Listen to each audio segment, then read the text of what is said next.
Y entiendo perfectamente la dificultad que implica lo que se ha llamado desescalar la presencia militar en nuestro sur, porque no es una macrozona, es el sur de nuestro país, donde viven nuestros compatriotas, no en el estado de la igualdad ante la ley, sino que muchos de ellos ante una total ausencia del Estado. Hay cosas que no entiendo y seguramente no voy a terminar por entenderlas, sin embargo estoy aquí como representante. Por lo tanto, tengo que ser la voz de los sin voz.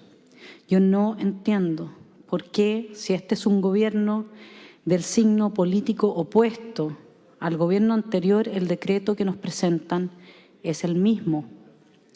No entiendo que se nos hable de violencia rural y no se nos hable de terrorismo.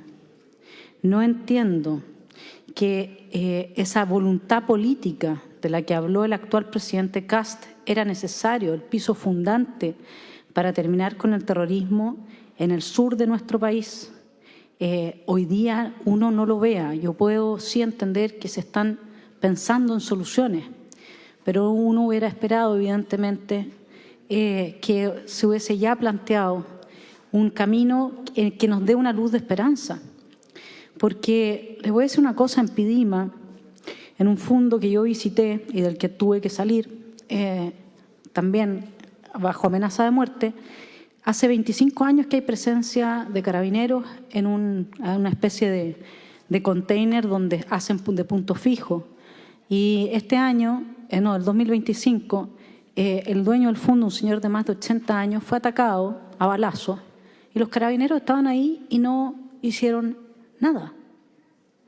Entonces, la situación del terror, de terrorismo, no tiene que ver con el número de hechos violentos, tiene que ver con que si se logra inspirar terror en la ciudadanía o no.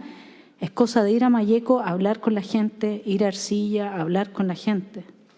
Entonces, ¿hasta cuándo? Esa es la pregunta. ¿Vamos a tener a compatriotas viviendo bajo las reglas de los terroristas en el sur de nuestro Chile? El índice de terrorismo global habla de que Chile es el segundo país de Latinoamérica más impactado por el terrorismo. Se usa la palabra terrorismo, no violencia rural. Y ustedes están avanzando un proyecto que yo considero muy bueno de reconstrucción y desarrollo económico. Y yo me pregunto, ¿quién va a invertir en un país que en índices como esos aparece con ese tipo de calificación? Acá no se puede seguir hablando de violencia, se tiene que hablar de terrorismo porque los ciudadanos chilenos del sur de Chile, mapuches y no mapuches, viven bajo el terror. Acá tenemos que también revisar la permanencia de un Estado que ya se ha dicho cuántas veces, no podemos normalizar la excepcionalidad, porque la excepción lo que implica es que se suspenden los derechos fundamentales de nuestros compatriotas en la región de la Araucanía y del Biobío. Pedir que se acote el estado de excepción a aquellos lugares que son más críticos para que se concentren las fuerzas es una buena idea. Tener a toda la región bajo el estado de emergencia es mantener una situación en la que la pobreza empieza a corroer la estructura de la sociedad, porque hoy día ni siquiera se pueden arrendar las parcelas porque hay plagas de conejos que no se pueden combatir o de jabalíes que destruyen todo, porque simplemente la gente no puede hacer uso de sus armas ni comprar balas, ¿sí? Estamos hablando del campo. Por último, decir que la Constitución da poder al jefe de Defensa Nacional sobre el territorio sometido a estado de excepción constitucional de emergencia. En las zonas se supone que quedarían bajo la dependencia inmediata de este jefe de Defensa Nacional que designa el presidente de la República.